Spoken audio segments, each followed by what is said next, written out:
সহিংসতা ও প্রাণহানির দায়ে শেখ হাসিনাকে বিচারের মুখোমুখি দেখতে চায় জাতিসংঘ ছাত্র জনতার ২৩ দিনের দেশ কাঁপানো আন্দোলনে পতন হয় আওয়ামী লীগ সরকারের।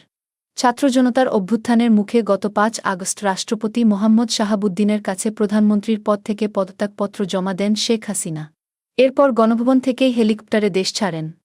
সে সময় তার সঙ্গে ছিলেন তার বোন শেখ রেহানা। বর্তমানে তিনি ভারতে রয়েছেন। ২৩ দিন হত্যা ও সহিংসতা চালানোর দায়ে সদ্য ক্ষমতাচ্যুত প্রধানমন্ত্রী শেখ হাসিনাসহ জড়িতদের জবাবদিহির মুখোমুখি দেখতে চায় জাতিসংঘ।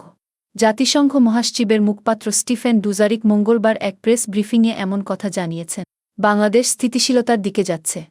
কঠিন এ সময়ে এই দেশকে সমর্থন দেওয়ার কথা জানিয়েছে জাতিসংঘ। তবে যারা ৮১৯ জন মানুষকে হত্যা এবং ২৫,০০০ মানুষকে আহত করার জন্য দায়ী তাদের বিচারের আওতায় আনার বিষয়ে জাতিসংঘ মহাসচিব কি কিছু বলেছেন?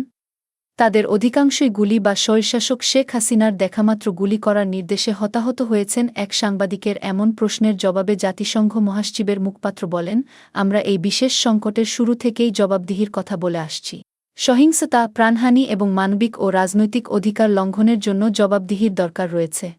অন্তর্বর্তী সরকারের প্রধান ড. মুহাম্মদ ইউনুসকে জাতিসংঘের মহাসচিবের আন্তোনিও গুতেরেসের দেওয়া একটি চিঠির বিষয়ে তিনি বলেন, আমি মহাসচিবের পাঠানো একটি চিঠি সম্পর্কে কিছু প্রশ্ন পেয়েছি। আমি আপনাকে বলতে পারি যে বাংলাদেশের অন্তর্বর্তী সরকারের প্রধান উপদেষ্টা ড. মুহাম্মদ ইউনুসকে একটি অভিনন্দনপত্র লিখেছেন গুতেরেস। স্টিফেন ডুজারিক বলেন, চিঠিতে মহাসচিব বাংলাদেশে শান্তি ফেরানো এবং সংসদ নির্বাচন আয়োজনের প্রচেষ্টাকে স্বাগত জানিয়েছেন। মহাসচিব বলেছেন যে জাতিসংঘের প্রত্যাশা ড. ইউনুসের সরকার একটি অন্তর্ভুক্তিমূলক পন্থা গ্রহণ করবে, যার মধ্যে তরুণদের পাশাপাশি নারী, সংখ্যালঘু ও আদিবাসী সম্প্রদায়ের কণ্ঠস্বরও বিবেচনা করা হবে। জাতিসংঘ মহাসচিবের মুখপাত্র বলেন, দেশের সব নাগরিক, বিশেষ করে সংখ্যালঘুদের পূর্ণ সুরক্ষা নিশ্চিত করতে বাংলাদেশের অন্তর্বর্তী সরকারের উপর ভরসা করছেন গুতেরেস। রোহিঙ্গা শরণার্থীদের মঙ্গল নিশ্চিত করতে ড.